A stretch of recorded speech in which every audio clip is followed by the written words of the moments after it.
უკრაინის ომის ისტორია ძირითადად ორ ქვეყანას, უკრაინასა და რუსეთს ეხება, მაგრამ ეს ასევე დასავლეთსაც შეეხება. უკრაინამ შეძლო ბრძოლისთვის შანსის მოპოვება ძირითადად საკუთარი გამჭრია ხობისა და ინოვაციების წყალობით. მაგრამ ასევე არის დამოკიდებულება დასავლეთის სანქციებზე, დასავლურ იარაღზე და იმაზეც კი იქნება თუ არა ევროპა და შეერთებული შტატები გეოპოლიტიკურად უკრაინის მხარეს და დაეხმარებიან თუ არა მას მოლაპარაკებების მაგიდასთან ძალის პოზიციიდან მისვლაში.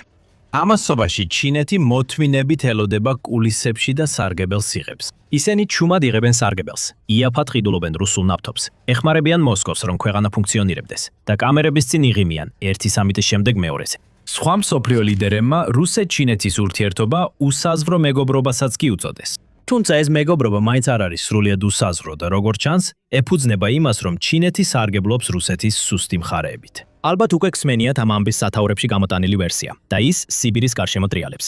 იდეა ისაა, რომ ჩინეთს ფარულად სურს თავისი ძველი მიწების დაბრუნება. უზარმაზარი ტერიტორიები გარე მანჯურიაში, რომელიც ცინის იმპერიამ მე-19 საუკუნეში რუსეთის იმპერიას დაუთმო. იმ პერიოდში, რომელსაც პეკინი დღემდე მწარედ უწოდებს დამცირების საუკუნეს. და ეს ვერსია სუფთა ფანტაზია არ არის. მასში ნამდვილად არის სიმართლის მარცვალი. მაგრამ ეს ასევე არის ამბის ის ნაწილი, რომელიც ყველაზე მეტ ყურადღებას იპყრობს და ყველაზე ნაკლებს გეუბნება იმაზე, რაც რეალურად ხდება. იმიტომ რომ მაშინ როცა ყველა დაობს იმაზე, გადავლენ თუ არა ოდესმე ჩინური ტანკები ამურის მდინარეზე, ჩინეთი ჩუმად ცდილობს მოიპოვოს რაღაც ბევრად უფრო ხირებული და ბევრად უფრო ადვილად მისაღები. პერკეტი. და ეს არის სუსტი წერტილი, რომელსაც რუსეთი შეიძლება ვერ დაიცვას. მოდი დავიწყოთ იმ ნაწილით, რომელიც თქვენგან უმეტესობას უკვე ნახევრად იცის, რადგან ეს ქმნის საფუძველს ყველაფერ დანარჩენისთვის. ტერიტორიული უკმაყოფილება გარე მანჯურიაში რეალურია, სუნ მცირე ნაწილობრივ, და პეკინი მასზე მიანიშნებს ისეთ გზებზე, რომლებიც ბევრად ცდება ინტერნეტში საუბარს. 2023 წლის თებერვალში ჩინეთის ბუნებრივი რესურსების სამინისტრომ გაავრცელა განცხადება, რომელშიც აღნიშნული იყო, რომ რუსეთთან საზღვარზე მდებარე 8 ადგილისთვის გამოიყენებდა ძველ ჩინურ სახელებს რუსულ სახელებთან ერთად. ვლადივოსტოკი, რუსეთის წყნარი ოკეანის ფლოტის შტაბ-ბინა, უნდა მოენიშნათ როგორც ჰაიშენვეი. სახალინის კუნძული გახდა კუიედაო. სტანოვოის მთის ქედი გახდა გარე სინგანის ქედი. ყველა ცვლილება ეხებოდა რუსეთის შორეული აღმოსავლეთის მთავარ ქალაქებს. და უცხოელმა მთავრობამ ახლახან მისცა რუკების შემდგელებს მითითება, რომ ისინი მოენიშნათ გაქრობილი იმპერიის სახელებით. დაძაბულობა ამით არ დასრულებულა. იმავე წლის დასაწყისში ჩინეთმა უკვე გასცა განკარგულება, რომ რეგიონის რამდენიმე ადგილისთვის სახელები შეეცვალათ. შემდეგ 2023 წლის აგვისტოში ქვეყნის ახალმა სტანდარტულმა რუკამ ბოლშოი უსურიის კუნძული მთლიანად ჩინეთის საზღვრებში მოაქცია. ეხლა ეს ნიშნავენია იმიტომ, რომ 2008 წელს რუსეთმა და ჩინეთმა ოფიციალურად დაარეგულირეს ამ კუნძულის სტატუსი და შეთანხმდნენ, რომ მას დაახლოებით შუაზე გაიყოფდნენ. რუსეთმა შეთანხმების დასამტკიცებლად ტერიტორიის ნაწილი კიდეც გადასცა. 15 წლის შემდეგ კი პეკინის ოფიციალური კარტოგრაფია ჩუმად შლიდა ამ კომპრომისს და მთელ კუნძულს ჩინურ წითლად აფერადებდა. იმავე რუკამ ასევე შთანთქა ინდოეთის მიერ მოთხოვნილი სადაო ტერიტორიები და თითქმის მთელი სამხრეთ ჩინეთის ზღვა.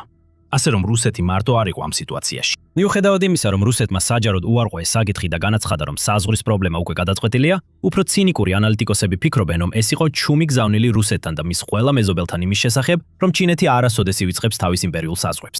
2024 წლის მაისში პუტინის სახელმწიფო ვიზიტის დროს პეკინში ორივე მხარემ სოგარ ხელი მოაწერა ერთობლივი განვითარების გზის რუკას, სწორედ იმ კუნძულისათვის. ეს განცხადება თავისთავად უფრო გავს იმას, რომ რუსეთი მხარად აცხადებს, რომ კუნძულის ნახევარი მას ეკუთვნის და კვლავაც აცხადებს თავის პრეტენზიას მასზე. ამ ეტაპზე უმეტესად ისტორიები ჩვეულებრივ გზას ცდება, რადგან ადვილია დაინახო, რატომ შეიძლება ასე მოხდეს. საბოლოო ჯამში ჩინეთთან მოსაზღვრე რუსეთის რის რეგიონებში მხოლოდ 8 მილიონი ადამიანი ცხოვრობს და ისინი ქვეყნის მოსახლეობისა და მმართველობის ცენტრებიდან შორს არიან. ფანტაზიის სამყაროში ჩინეთი შეიძლება მოულოდნელად შემოიჭრას და ტერიტორია აიღოს, მანამ სანამ რუსეთი მიხვდება რა ხდება. და უმეტესობა იმ ანგარიშებისა, რომლებიც შეჯრის შესაძლებლობაზე მიუთითებს, ასევე აღნიშნავს, რომ ეს ზუსტად შეესაბამება ჩინეთის დიდ აღორძინებას, როდესაც ის ფარულად დაიბრუნებს დაკარგულ ტერიტორიებს. რომ რუსეთის შორეული აღმოსავლეთის ეს ნაწილები ჩინეთის კანონიერ საკუთრებას წარმოადგენს და რომ უკრაინაში ჩარჩენილი და დასუსტებული რუსეთი ადვილად დასაპყრობია. თუმცა სამხედრო გზით სიბირის დაპყრობა თითქმის ყველაზე ნაკლებად მოსალოდნელი რამაა, რასაც ჩინეთი ოდესმე შეეცდება. რუსეთს ბირთვული იარაღი აქვს და საზღვარი სამართლებრივად დადგენილია. და რაც მთავარია, შორეული აღმოსავლეთის ის ნაწილი, რომელიც ჩინეთმა რეალურად დაკარგა, გარე მანჯურია, არც კი ფლობს იმ დიდ ნავთობისა და გაზის მარაგებს, რასაც ფანტაზიის ვერსია ამტკიცებს. ისინი უფრო ჩრდილოეთით და დასავლეთით მდებარეობს. რეალური ამბავი უფრო მშვიდია. და გარკვეულწილად ეს ბევრად უფრო საზიანოა რუსეთისთვის, რადგან ეს უკვე ხდება და მოსკოვს ძალიან ცოტა შეუძლია ამის შეჩერება. ჩინეთს ნამდვილად არ სჭირდება რუსეთის შორეული აღმოსავლეთის დაპყრობა. უმეტესობის შეფასებით რუსეთი ნელ-ნელა გადასცემს შორეული აღმოსავლეთის კონტროლს. ამისთვის უნდა შევხედოთ რუკის ზედა ნაწილს, რუსეთის მთელი ჩრდილოეთის სანაპიროს გასწვრივ და ჩრდილოეთის საზღვაო მარშრუტისკენ. რუსეთის მხარეს ეს საზღვაო მარშრუტი იწყება ბარენცის ზღვიდან, ნორვეგიის მახლობლად და გადის აღმოსავლეთით ბერინგის სრუტემდე. ისტორიის უმეტეს ნაწილში ის გაყინული იყო, გამოუსადეგარი, თეთრი სიცარიელე. მაგრამ არტიკული ყინულის უკანდახევის შედეგად ეს მარშრუტი დედამიწაზე ერთ-ერთ ყველაზე სტრატეგიულად მნიშვნელოვან ერეფნად იქცევა. გემი, რომელიც ჩრდილოეთ ჩინეთიდან ჩრდილოეთ ევროპაში მიემგზავრება რუსეთის არქტიკის სანაპიროს სანაპიროს გასწვრივ, თავის მოგზაურობას 30-40%-ით ამცირებს, თუ შევადარებთ სუეცის არხის გრძელი მარშრუტით მგზავრობას. 2025 წლის ოქტომბერში ელთმა საკონტეინერო გემმა აღმოსავლეთ ჩინეთის პორტიდან გაერთიანებულ სამეფოში მოგზაურობა 20 დღეში განახორციელა. იგივე მოგზაურობა სუეცის არხით ჩვეულებრივ 40 დღეს გრძელდება. კეთილი იმედის კონცხის გარშემო კი დაახლოებით 50 დღეს. თუ გადაზიდვის დროს ნახევარზე შეამცირებ, ერთდროულად ამცირებს საწვავის მოხმარებას, ხარჯებს და ნახშირბადის გამოყოფასაც. საექსპორტო ეკონომიკის მქონე ქვეყანას, როგორიცაა ჩინეთი, ეს ბევრად უფრო მომგებიანია ვიდრე ტერიტორიის ნაწილი, სადაც არც ხალხია, არც რესურსები და არც გეოპოლიტიკური ინტერესი. ჩრდილოეთის მარშრუტი თითქმის მთლიანად იმ წყლებში გადის, რომელსაც რუსეთი თავისად მიიჩნევს. თეორიულად ეს რუსეთს კარის დარაჯად აქცევს, რომელიც სოფლიოს ყველაზე მნიშვნელოვან ახალ გზაზე გადასახადებს აგროვებს. პრობლემა ისაა, რომ რუსეთს ამ კარის შენარჩუნება არ შეუძლია. დაფიქრდით იმ ციფრებზე, რომლებიც რუსეთმა თავისთვის დააწესა და შემდეგ იმაზე, რაც რეალურად შეასრულა. ვლადიმირ პუტინმა ხელი მოაწერა დეკრეტს, რომელიც 2024 წელს ჩრდილოეთის საზღვაო მარშრუტზე 80 მილიონი ტონა ტვირთის გადაზიდვას ითვალისწინებდა. ადრინდელი სამოქმედო დოკუმენტები კიდევ უფრო მაღალ მიზანს, 90 მილიონ ტონას ისახავდა. მაგრამ როსატომმა, სახელმწიფო კორპორაციამ, რომელიც ამ მარშრუტს მართავს, რეალურად მხოლოდ 38 მილიონ ტონაზე ოდნავ ნაკლები ტვირთის გადაზიდვა მოახსენა იმ წელს. ეხლა სამართლიანობისთვის უნდა ითქვას, რომ ეს რეკორდული მაჩვენებელი იყო, დაახლოებით 1,5 მილიონი ტონით მეტი ვიდრე წინა წელს, მაგრამ ეს ოფიციალური მიზნის ნახევარზე ნაკლებია. და მხოლოდ ეს სხვაობა საკმარისია, რომ გაანალიზო რუსეთის პოზიცია საკუთარ არქტიკაშიში. ზოგი ექსპერტი ამ მარშრუტს უკვე ეროვნული ბიუჯეტისთვის შავ ხრელად მოიხსენიებს. პროექტად, რომელიც ფულს შთანთქავს და თითქმის არაფერს აბრუნებს უკან. რაც კიდევ უფრო უარესია, რუსეთმა ვერ შეასრულა საკუთარი გეგმა იმ ყინულმჭრელების აშენების მხრივ, რომლებზეც ეს მარშრუტი დამოკიდებულია. და ეს არის მთავარი პრობლემა არქტიკის საზღვაო მარშრუტთან დაკავშირებით. ის თავისით არ მუშაობს და უბრალოდ ვერ გაუშვებ გემს ტრანსოკეანურ მოგზაურობაში, იმ იმედით, რომ ის მეორე მხარეს მიაღწევს. იმისთვის, რომ გემები ყინულში გადაადგილდნენ, საჭიროა ყინულმჭრელები. გემები, რომლებიც გზას უხსნიან დანარჩენებს. რუსეთს ჯერ კიდევ ყველაზე დიდი ყინულმჭრელი ფლოტი აქვს პლანეტაზე, დაახლოებით 40 პოლარული ხომალდი, მათ შორის 8 ბირთვული ენერგიით მომუშავე. ეს ნამდვილი უპირატესობა, რომელიც ქვეყანამ 10 წლეულების განმავლობაში საბჭოთა ეპოქიდან მოყოლებული შექმნა. თავარი სიამაყეა ახალი პროექტ 22220 ხომალდები. არქტიკა, სიბირი, ურალი და იაკუტია. ისინი მსოფლიოში ყველაზე დიდი ყინულმჭრელები იყვნენ ექსპლუატაციაში შესვლისას.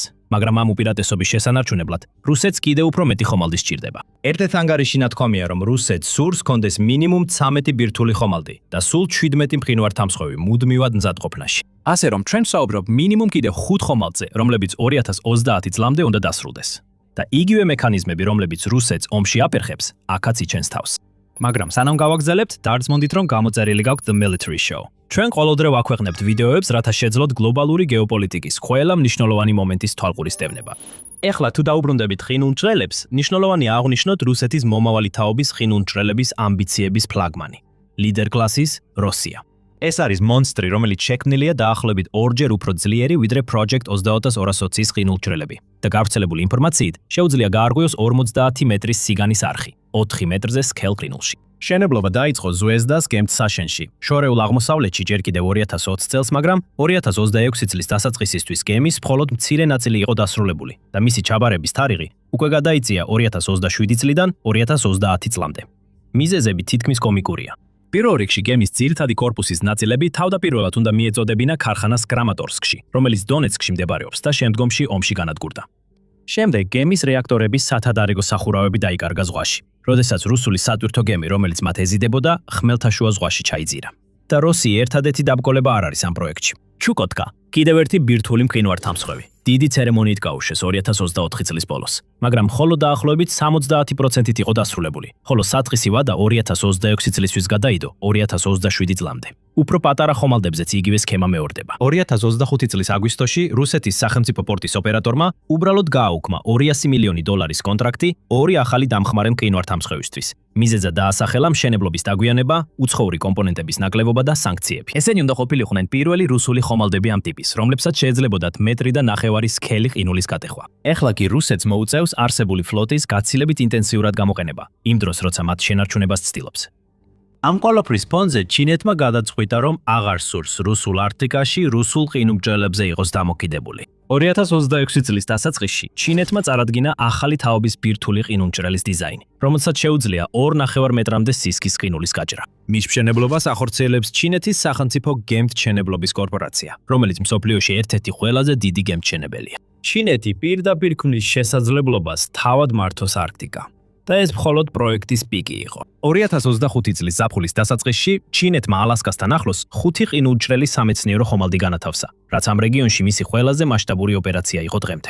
ამ ფლოტილიას ხელმძღვანელობდა Siwe Long, ორი ჩინეთის ყველაზე ძლიერი ადგილობრივად აშენებული ყინულმჭრელი. მან შანხაი ივლისში დატოვა. ბერინგის სრუტე გაიარა და სეზონი ჩუქჩისა და ბოფორტის ზღვებში გაატარა. ალასკასა და რუსეთის არქტიკულ სანაპიროსთან ახლოს. ამას თავკურს ადევნებდა შეერთებული შტატების სანაპირო დაცვა, ასევე კანადაც. წინა წელს იგივე ხომალდი გახდა პირველი ჩინური ყინულმჭრელი, რომელმაც მურმანსკში, რუსეთის მთავარ არქტიკულ ქალაქში შეიარა. და 2024 წლის სექტემბერში რუსეთმა და ჩინეთმა ჩაატარეს თავიანთი პირველი ერთობლივი არქტიკული პატრულირება, რომელიც შედგებოდა 2 ჩინეთის სანაპირო დაცვის ხომალდისა და 2 რუსეთის სასაზღვრო კატერისგან, რომლებიც ერთად გადიოდნენ ბერინგის სრუტეში. ფლოტილია ალასკის სიახლოვეს გაიარა, როცა წყნარ ოკეანეში ბრუნდებოდა. ეხლა ერთი შეხედვით ეს ერთობლივი პატრულირება პარტნიორობას ჰგავს.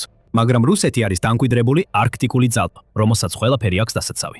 ჩინეთი ახალთვეულია, რომელსაც ყველაფერი აქვს მოსაპოვებელი. და დღეს რუსეთთან თანამშრომლობით იძენს გამოცდილებას და ტექნიკას, რომელიც მომავალში იქ ოპერირებისთვის დასჭირდება. რუსეთთან ერთად თუ მის გარეშე. ჯეიმსტაუნის ფონდი ამას მოკლედ ასე აჯამებს. რუსეთსა და ჩინეთს არქტიკიდან სხვადასხვა რამ სურთ. რუსეთი მას უსაფრთხოების ზონად აღიქვამს, სუვერენიტეტისა და თავდაცვის საკითხად. ჩინეთი მას ეკონომიკურ შესაძლებლობად, სავაჭრო მარშრუტად და რესურსების ბაზად აღიქვამს. ამ ეტაპზე ეს ინტერესები ერთმანეთს ემთხვევა. მაგრამ ანალიტიკოსები სულ უფრო მეტად ღელავენ, რომ ეს ინტერესები ყოველთვის არ დაემთხვევა ერთმანეთს და როდესაც ისინი გაიყოფა, სუსტი პარტნიორი წააგებს. და სწორედ აქ ბრუნდება ჩინეთის ფრთხილად შერჩეული სიტყვები მოსკოვის წინააღმდეგ. უკვე 2018 წელს ჩინეთმა თავი არქტიკის მეზობელ სახელმწიფოდ გამოაცხადა და წარმოადგინა თავისი ხედვა პოლარული აბრეშუმის გზის შესახებ. რუსეთს ეს ფრაზა არ მოიწონა. 2020 წელს რუსეთის არქტიკის საბჭოში საკუთარი წარმომადგენელი საჯაროდ უარყოფდა ამას. და ამერიკულ პოზიციას დაეთანხმა, რომ ჩინეთი არქტიკული ქვეყანა არ არის. მაგრამ ეს იყო რუსეთის პოზიცია 2020 წელს. 2026 წელს, როდესაც სანქციები რუსეთს რეგიონში დამოუკიდებლად განვითარების შესაძლებლობას უზღუდავს, მოსკოვს თითქმის აღარ აქვს არჩევანი და იძულებულია მიესალმოს იმავე ჩინურ ყოფნას, რომელსაც ადრე დისტანციაზე ცდილობდა დაეტოვებინა. არქტიკის მეზობელი სახელმწიფო, რომელიც რუსეთმა უარყო, ახლა ის პარტნიორია, რომლის გარეშეც რუსეთი ვერ გაძლებს. თუ არქტიკა სტრატეგიული სისუსტეა, ენერგეტიკა ფინანსურ სისუსტეს წარმოადგენს და აქ დისბალანსი კიდევ უფრო მძიმეა. როცა ევროპამ რუსულ გაზს სანქციები დაუწესა ოკუპაციის შემდეგ, რუსეთს სწრაფად უნდა ეპოვა ახალი მყიდველი და სინამდვილეში მხოლოდ ერთი იყო საკმარისად დიდი მყიდველი. და ჩინეთი, როგორც გეტყვით, ნებისმიერი, ვინც პეკინთან ოდესმე მოლაპარაკებებს აწარმოებდა, ძალიან მკაცრ პირობებს აყენებს. ყველაზე ნათელი მაგალითია მილსადენი, რომელიც ცნობილია როგორც სიბირის ძალა 2. რუსეთის დიდი იმედი, რომლითაც უნდა ჩაენაცვლებინა დაკარგული ევროპული გაზის ბაზარი. ის წელიწადში 50 მილიარდ კუბურ მეტრამდე გაზს გადაიტანდა დასავლეთ სიბირის საბადოებიდან მონღოლეთის გავლით ჩრდილოეთ ჩინეთში. რუსეთისთვის ეს თითქმის სტრატეგიული აუცილებლობაა. და სწორედ იმიტომ, რომ მოსკოვს ასე ძალიან სჭირდება ეს, პეკინი წლებია უარს ამბობს აჩქარებაზე.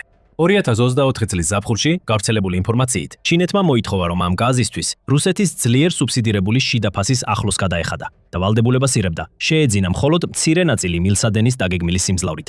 ასე რომ ჩინეთი ითხოვდა თითქმის თვითღირებულებაზე გადახდას და ნაკლებ ვალდებულებას, მაშინ როცა რუსეთი იყო ის, ვინც სასოწარკვეთილად ესწრაფოდა ამ შეთანხმებას. როდესაც ამაზე კითხეს, კრემლის პრესპიკერმა მხოლოდ ის თქვა, რომ სრულიად ნორმალურია, თითოეული ქვეყანა თავის ინტერესებს იცავდეს და რომ კომერციული დეტალები კონფიდენციალურად არჩებოდა. ეს არის მოლაპარაკების წაგებული მხარის ენა. 2026 წელს მრავალწლიანი მოლაპარაკებების შემდეგ ქვეყნებმა კიდევ ერთ შეთანხმებას მიაღწიეს იმაზე, თუ სად და როგორ უნდა გაიყვანონ მილსადენი. მაგრამ ამ ანგარიშთან ახდა შენიშვნაც, რომ სხვა დეტალები ჯერ კიდევ დასაზუსტებელია. სწორედ აქ იწყებს პრობლემის არსი გამოჩენას. ჩინეთს აქვს არჩევანი. ის გას ყიდულობს თურქმენეთიდან, მიანმარიდან, მილსადენით და ის არის თხევადი, ბუნებრივი გაზის უმსხვილესი ცალკეული იმპორტიორი მსოფლიოში. მომწოდებლებით ხატარიდან ავსტრალიამდე და შეერთებულ შტატებამდე. თუ ფასები მაღალია, შეუძლია დაეხმაროს საკუთარ წარმოებას ან სხვა მომწოდებლებს. რუსეთს კი პირიქით, ამ გაზისთვის ფაქტობრივად მხოლოდ ერთი მთავარი მომხმარებელი ყავს და სხვაგან გაგზავნის საშუალება არ აქვს. ამიტომ ჩინეთს ყველა მოლაპარაკებაში უპირატესობა აქვს და ეს ყველასთვის ნათელია. მესამე ნაწილი კი e-სპორტია, რომელიც იმ ტერიტორიულ დავაშია ჩართული, რომელზეც ადრე ვისაუბრეთ. 2023 წლის მაისში ჩინეთის საბაჟო ადმინისტრაციამ გამოაცხადა, რომ ვლადივოსტოკის რუსული პორტი ჩინეთის შიდა ვაჭრობის სატრანზიტო ჰაბად დამტკიცდებოდა. ვლადივოსტოკი ჩინეთის რუკაზე ოფიციალურად Glau Haishen Ways სახელით არის აღნიშნული. ეს არის რუსეთის წყნარი ოკეანის ფლოტის ბაზა და მაგალითია იმისა, თუ რა წაართვა რუსულმა იმპერიამ ცინის დინასტიას დამცირების საუკუნეში. ჩინეთის პროვინციებიდან საქონელი შეიძლება ვლადივოსტოკის გავლით გაიგზავნოს და ჩაითვალოს როგორც შიდა ჩინური ტვირთი, რაც მათ დაზოგავს გრძელ გზას სამხრეთით მდებარე ჩინურ პორტამდე. სხვა სიტყვებით რო ვთქვათ, რუსეთის სუვერენული ტერიტორია ჩუმად ერთიანდება ჩინეთის შიდა ეკონომიკის ლოგისტიკაში. ჩინეთის სახელმწიფო მედიამ ეს ფაქტი მაღალ დონეზე სტრატეგიული ურთიერთობის ნიშნადაც კი აღნიშნა. თუ ამ ყველაფერს ერთად შემხედავთ, სტრატეგიის ფორმა უკვე იკვეთება. ჩინეთი ნელა მოთმინებით და სრულიად მშვიდობიანად ნელ-ნელა ითრევს რუსეთის აღმოსავლეთს თავის ეკონომიკურ ორბიტაში, მარშრუტიდან მარშრუტამდე, მილსადენიდან მილსადენამდე, პორტიდან პორტამდე. და ამ ყველაფრის მთავარი მამოძრავებელი ძალა ისა, რასაც რუსეთი ვეღარ გამოასწორებს, რადგან ეს პროცესი უკვე 30 წელია მიმდინარეობს. რუსეთის შორეული აღმოსავლეთი იცლება. 1990-დან რეგიონის კვლევების მიხედვით, შორეულმა აღმოსავლეთმა მოსახლეობის დაახლოებით მეოთხედი დაკარგა, რადგან ხალხი სამუშაოსა და სითბოს საძიებლად დასავლეთისკენ, მოსკოვისა და ევროპული რუსეთისკენ მიედინება. ეხლა ეს დედამიწაზე ერთ-ერთი ყველაზე იშვიათად დასახლებული ადგილია, სადაც უზარმაზარ ტერიტორიებზე თითო კვადრატულ კილომეტრზე ძლივს ერთი ადამიანი ცხოვრობს. ამასობაში მდინარის მეორე მხარეს, ჩინეთის ჩრდილო-აღმოსავლეთის პროვინციებში 100 მილიონზე მეტი ადამიანი ცხოვრობს. ამიტომაც ფული შემოდის, რათა შეავსოს ვაკუუმი. ჩინეთის გენერალურმა კონსულმა ხაბაროვსკში 2025 წლის იანვარში განაცხადა, რომ რუსეთის შორეულ აღმოსავლეთში უცხოური ინვესტიციების 90%-ზე მეტი ახლა ჩინეთიდან მოდის. ამ დონეზე შორეული აღმოსავლეთი ფაქტობრივად ჩინეთზეა დამოკიდებული, მიუხედავად იმისა, რომ ამას ოფიციალურად არ უწოდებენ. რეგიონში მოქმედი 53 ჩინური კომპანიის პირობებში, მათ ასევე აქვთ სიტყვა იმის შესახებ, რა მოხდება ამ ფულთან დაკავშირებით და როგორ განაწილდება იქ. ეს ის მომენტია, როდესაც ყველაზე დრამატული განცხადებები ჩნდება და ისინი განსაკუთრებულ სიფრთხილეს საჭიროებენ, რადგანაც ისინი დაინტერესებული მხარისგან მოდის. 2025 წელს უკრაინის საგარეო დაზვერვის სამსახურის ანგარიში ნათქვამი იყო, რომ რუსეთი ფაქტობრივად თავის ომის დროინდელ მოკავშირეებს ტერიტორიებით უხდის. უკრაინის თქმით, მოსკოვის უუნარობა განავითაროს შორეული აღმოსავლეთი რეგიონს გარე კონტროლისთვის ხდის ხელმისაწვდომს. დროთა განმავლობაში კრემლმა შეიძლება დაკარგოს ეფექტური კონტროლი ქვეყნის ტერიტორიის დაახლოებით 40%-ზე. მან განაცხადა, რომ ვლადივოსტოკსა და ურალს შორის უკვე ცხოვრობს 2 მილიონამდე ჩინეთის მოქალაქე, რომლებიც ქმნიან ანკლავებს, სადაც რუსები იშვიათად მუშაობენ და აღწერა დემოგრაფიული და ეკონომიკური ანექსიის პროცესი, რომელსაც ხელს უწყობს უიზო მიმოსვლა და სპეციალური ეკონომიკური ზონები. მან დაამატა, რომ ჩინეთის ინვესტიციებმა შორეულ აღმოსავლეთის ოლქში შეიძლება მიაღწიოს 1 ტრილიონ რუბლს, რაც დაახლოებით 13 მილიარდ 717 მილიონ 60,000 დოლარს შეადგენს 2026 წლისთვის. და მან მიუთითა პარალელურ ჩრდილოეთ კორეულ სამუშაო ძალაზე, სადაც 1000-ობით მუშა ჩამოდის დაბალანაზღაურებად სამუშაოებზე. 2 მილიონი ჩინელი დასახლებულის ეს რიცხვი ცოტა არასაკმარისი სტატისტიკაა, მაგრამ სრულად უსაფუძვლოც არ არის. რუსეთის 2010 წლის აღწერა მხოლოდ დაახლოებით 30,000 ჩინელი მაცხოვრებელი დააფიქსირა, ხოლო ეს რიცხვი 2021 წლის აღწერაში 20,000-ზე ქვემოთ დაეცა. თუმცა ტაივანის თანამემამულეთა კომისიამ ბევრად უფრო შთამბეჭდავი რიცხვი დაასახელა, თითქმის 9 მილიონი ადამიანი. დამოუკიდებელმა რუსულმა კოლონამაც იგივე აზრი გამოთქვა, რომ რუსეთის შორეულ აღმოსავლეთში ან მის გარშემო 2 მილიონი ჩინელი ცხოვრობს და ვარაუდობს, რომ ეს რიცხვი შეიძლება 3 მილიონამდე გაიზარდა, რადგან რუსეთ-ჩინეთის ორმხრივი ვაჭრობის დონეები რეკორდებს ამყარებს. მაგრამ სინამდვილეში ბოლო ნაწილის კი არ არის აუცილებელი იმისთვის, რომ ეს ამბავი გავრცელდეს. თუ გადმოვაგდებთ გადაჭარბებულ რიცხვებსა და ომის დროინდელ სპეკულაციებს, მაინც რჩება რთულად დასამტკიცებელი, მაგრამ რეალური ბირთვი. და ეს მაინც ცუდია რუსეთისთვის. მას აქვს არქტიკული მარშრუტი, რომელსაც ვერ ინარჩუნებს. გემმშენებლობის შესაძლებლობის ნაობების ნაკლებობა, მაშინ როცა ჩინეთი ცალმხრივად აცხადებს თავს არქტიკულ სახელმწიფოდ და იწყებს საკუთარი გემების გატარებას და გლობალურ გეოპოლიტიკაში ალტერნატიული ვარიანტების დეფიციტი. აი რატო? ჭკვიანური მიდგომა არ არის იმის კითხვა, შეიძლება თუ არა ჩინეთი. თითქმის არც ერთი სერიოზული ანალიტიკოსი არ ელოდება ტანკებს. რუსეთი მხოლოდ დღევანდელ დღეზეა ორიენტირებული, რადგან დღეს მხოლოდ ამაზე შეუძლია იფიქროს ქვეყანას, რომელიც ძვირადღირებულ ომს აწარმოებს. ჩინეთი კი მომავალ 10 წლეულებზეა ორიენტირებული. და ასე დაპირისპირებაში, სადაც ერთი პარტნიორი ახლა საჭიროებს შეთანხმებას, ხოლო მეორე შეუძლია დაელოდოს, მოთმინება თავისებური გამარჯვებაა. ამასობაში ჩინეთს შეუძლია განაცხადოს და წამოაყენოს პრეტენზიები. იტალიურმა ანალიტიკურმა ცენტრმა SPM აღნიშნა, რომ ჩინეთს შეუძლია ეფექტურად ჩამოაშოროს უცხოური პრეტენზიები სადაო ტერიტორიებზე. ეს სწორედ ის არის, რაც ყველას დაემართა სამხრეთ ჩინეთის ზღვაში, როცა ჩინეთმა 27 ახალი სამხედრო ბაზა ააშენა და ვლადივოსტოკის ჩინეთის შიდა საზღვაო მარშრუტებში ჩართვით და უცხოური ინვესტიციების უზარმაზარი მოცულობით. ჩინეთს შეუძლია ეს მარშრუტი იმ მიმართულებით წაიყვანოს, როგორც სჭირდება, ან თუნდაც რუსულ კომპანიებს იგივე შესაძლებლობა არ მისცეს. მაგრამ მთავარი საკითხი აქ ის არის, რომ ამ ყველაფრის მიუხედავად, ჩინეთსა და რუსეთს ჯერ კიდევ აქვთ საერთო საფუძველი, რომელზეც შეიძლება იარონ. ეს არის საერთაშორისო პოლიტიკა. ამიტომ ჩინეთსა და აშშ-ს შორის კონფლიქტი შეიძლება ძალიან სწრაფად გადაიზარდოს გლობალურ კონფლიქტში. და არსებობს 5 გზა, რომლითაც შეიძლება დაიწყოს უკვე 2026 წლიდან, რომელთა ნახვაც შეგიძლიათ ამ ვიდეოში. და როგორც ყოველთვის, არ დაგავიწყდეთ გამოიწეროთ The Military Show, რომ მიიღოთ მეტი ინფორმაცია გლობალურ გეოპოლიტიკაზე.